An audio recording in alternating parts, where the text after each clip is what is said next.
ان اللہ اشتری من المؤمنین انفسہم واموالہم بان لہم الجنہ، بے شک اللہ تعالیٰ نے خرید لی ہیں مومنین کی جانیں اور مال جنت کے بدلے میں، یعنی بدلے میں جنت دوں گا، ہاں اپنی جان بھی مجھے بیچ دو، اپنا مال بھی مجھے بیچ دو، کس کے عوض؟ جنت کے عوض۔ پہلے تو ہوتا ہی بارٹر سسٹم تھا نا، دودھ دے کے آپ گندم لیتے تھے، جن کے پاس گندم ہوتی تھی وہ گندم دے کے دودھ لے لیتے تھے، یعنی اشیاء کے بدلے اشیاء۔ یہ کرنسی والا سسٹم تو بعد میں شروع ہوا، اس زمانے میں بھی تھا، دینار درہم بھی تھے، لیکن بارٹر سسٹم بھی تھا۔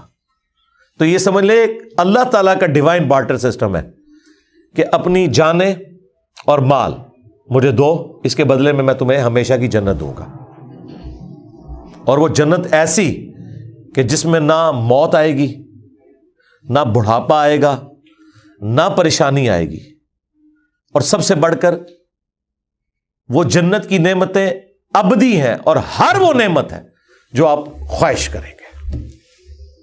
اسی پہ تو میں نے کہا تھا کہ اللہ تعالیٰ نے کتنا کرم فرمایا ہے اپنی مخلوق کے اوپر کہ 60-70 سال کی زندگی مجھے دے دو، اس کے بدلے میں جنت کی ہمیشہ کی زندگی دوں گا، اور جو تم خواہش کرو گے وہ تمہیں ملے گا۔ حالانکہ یہ کوالٹی اللہ کی ہے، کن فیکون، اور یہ کوالٹی اللہ کی ہے کہ اسے موت نہیں آئے گی، لیکن اللہ تعالیٰ خالق اور مخلوق کے فرض کے ساتھ جنت میں ہمیں یہ کوالٹیز دے گا۔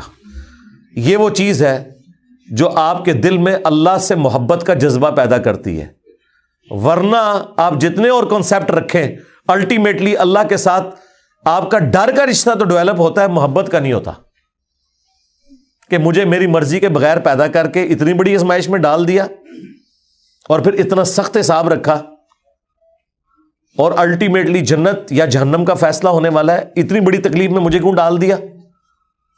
تو ایسے خدا سے آپ ڈر تو سکتے ہیں، محبت نہیں کر سکتے۔ یہ تو تلوار اس نے لٹکا دی نا آپ کے اوپر کہ کر تو کر رہے ہیں مجبوراً۔ محبت کا جذبہ اس وقت پیدا ہوتا ہے کہ جب آپ یہ کانسیپٹ رکھیں کہ اکیلا اللہ ہمیشہ سے تھا، جسے موت نہیں آنی تھی، اس نے آپ کو بھی اپنے ساتھ شامل کر لیا، خالق اور مخلوق کے فرق کے ساتھ ہمیشہ کی زندگی دے کر، جس میں آپ کو بھی موت نہیں آئے گی، اور آپ بھی جو خواہش کریں گے وہ آپ کو ملے گا، آپ کی اپنی جنت ہوگی۔ اور بخاری مسلم میں آیا کہ جو سب سے آخر میں جہنم کا ہزاروں لاکھوں سال کا عذاب بھگت کے نکالا جائے گا نا، اسے بھی پلینٹ ارتھ سے 10 گنا بڑی جنت ملے گی۔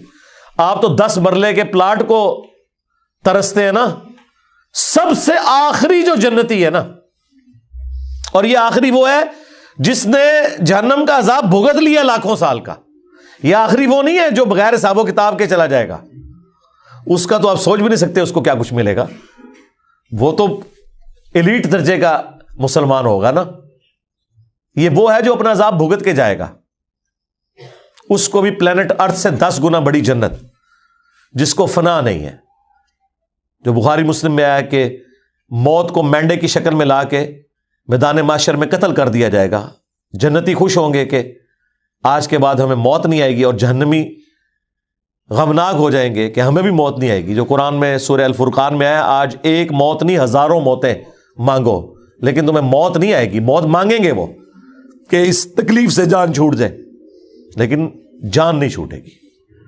اللہم اجرنا من النار، اللہم انا نسألک جنت الفردوس مع النبیین والصدیقین والشہداء والصالحین، آمین۔ تو اللہ تعالیٰ فرما رہا ہے کہ میں نے مومنین کی جانیں اور مال جنت کے بدلے میں خرید لی ہیں۔ یہ بیع میں نے کی ہے، بیع، با یا عین، تجارت، اسی سے یہ بیعت لفظ ہے، اپنے آپ کو بیچنا۔ انسان کے آگے کیسے اپنے آپ کو بیچ سکتا ہے؟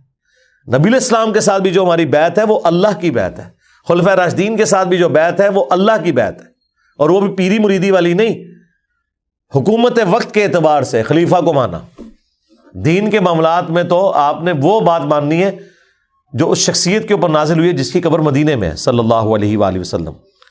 تو اللہ تعالیٰ فرما رہا ہے بے شک اللہ تعالیٰ نے مومنین کی جانیں اور مال خرید لیے ہیں جنت کے بدلے میں۔ یقاتلون فی سبیل اللہ، وہ اللہ کی راہ میں قتال کرتے ہیں، اور ظاہر سب سے بڑا کام آپ جو اللہ کے لیے کر سکتے ہیں وہ یہی ہے کہ اپنی جان ہتھیلی پہ رکھ کے میدان جنگ میں آ جائیں. سب سے قیمتی چیز تو جان ہے. فَيَقْتُلُونَ وَيُقْتَلُونَ، بس وہ اللہ کے حکم سے قتل بھی کرتے ہیں اللہ کے دشمنوں کو، اور خود بھی قتل ہو جاتے ہیں. ہمیشہ تو نہیں ہونا کہ آپ نے زندہ بچنا ہے. اور دیکھیں یہاں پہ انسانیت کا قتل ہو رہا ہے لیکن اللہ کے حکم سے ہو رہا ہے، اور اللہ تعالیٰ اسے فخریہ بیان فرما رہا ہے. ویسے تو ایک انسان کا بھی قتل ناحق پوری انسانیت کا قتل ہے جو سورۃ المائدہ میں آیا. اور اس میں مزے کی بات میں آپ کو بتاؤں، جان جو ہے نا یہ اللہ کی امانت ہے. اللہ کی اجازت کے بغیر آپ کسی کی جان لے نہیں سکتے. اسی لیے دیکھیں جب آپ جانور بھی ذبح کرتے ہیں نا تو اللہ کے نام پہ کرتے ہیں، کیونکہ اس کے اندر بھی جان موجود ہے، اس سے بھی آپ زندگی چھین نہیں سکتے. جب آپ اس سے زندگی چھیننے لگتے ہیں نا تو بسم اللہ اللہ اکبر پڑھتے ہیں کہ یہ اللہ کا حکم تھا، اس کے نام پہ میں تیری جان لے رہا ہوں، ورنہ میں تیری جان نہیں لے سکتا. یہ اس کا حکم ہے کہ تجھے اس نے میرے لیے پیدا کیا کہ میں تجھے کھاؤں، تو میں جب اب تیری جان نکالوں گا تو اس کے نام پر نکالوں گا، کیونکہ مالک جان کا کون ہے؟ اللہ. اس طرح آپ کسی کافر کی بھی جان نہیں لے سکتے الا یہ کہ میدان جنگ میں وہ آپ کے مقابلے پہ آئے، تو اس وقت بھی آپ اپنی دشمنی کے لیے نہیں بلکہ اللہ کی خاطر. وہ جو سیدنا علی کا واقعہ ہے کہ جب وہ کافر کے سینے پہ چڑھ گئے تھے، اس نے تھوک دیا تو وہ اتر گئے. ان کا بھائی اب میرا غصہ اس میں شامل ہو گیا، بس وہ اسی چیز سے امپریس ہو کے مسلمان ہو گیا. دیکھیں جی جہنم کے دہانے پہ پہنچا ہوا بندہ، آخری ٹائم پہ اللہ نے اس کے لیے جنت کر دی. یہ ہے اللہ تعالیٰ کی ڈیسٹنی اور تقدیر. سبحان اللہ.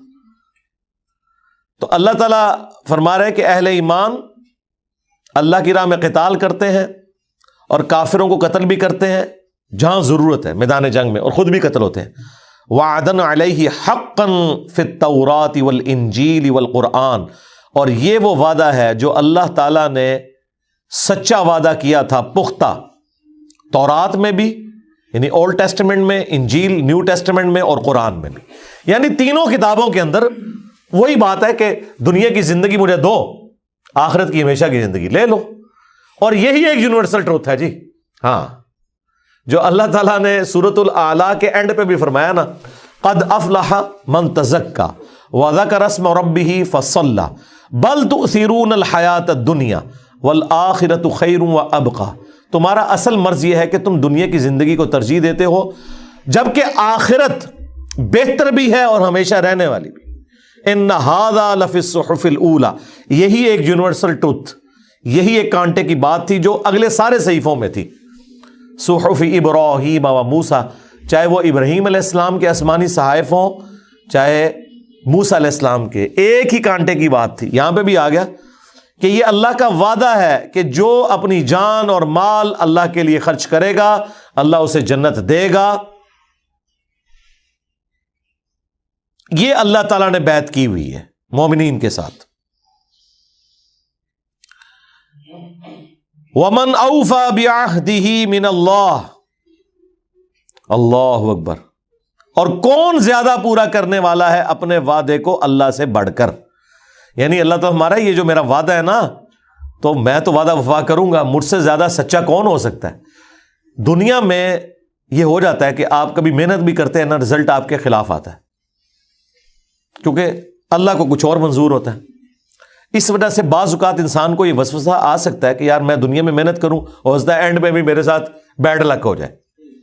آخرت میں بیڈ لک نہیں ہوگی، بیڈ لک کا تعلق صرف دنیا کے ساتھ ہے. آخرت میں اسی لیے اللہ تعالیٰ بار بار کہتا ہے کہ میں وعدہ خلافی نہیں کروں گا. وعدہ خلافی یہاں بھی نہیں اس نے کی، اس نے پہلے ہی بتا دیا ہے وَلَنَبْلُوَنَّكُمْ بِشَيْءٍ مِّنَ الْخَوْفِ وَالْجُوعِ وَنَقْصٍ مِّنَ الْأَمْوَالِ وَالْأَنفُسِ وَالثَّمَرَاتِ. میں ضرور آزماؤں گا بھوک کے ذریعے، خوف کے ذریعے، جان اور مال میں نقص کے ذریعے. لیکن آخرت کی زندگی میں کوئی آزمائش نہیں ہے. دنیا میں جس نے وقت کے پیغمبر کو پہچانا، اس کی پیروی کی، تو آخرت میں کوئی بیڈ لک نہیں اس کے لیے، گڈ لک ہی ہے. اور وہی اللہ تعالیٰ کہتا ہے کہ اللہ سے بڑھ کر کون اپنے وعدے کو وفا کرنے والا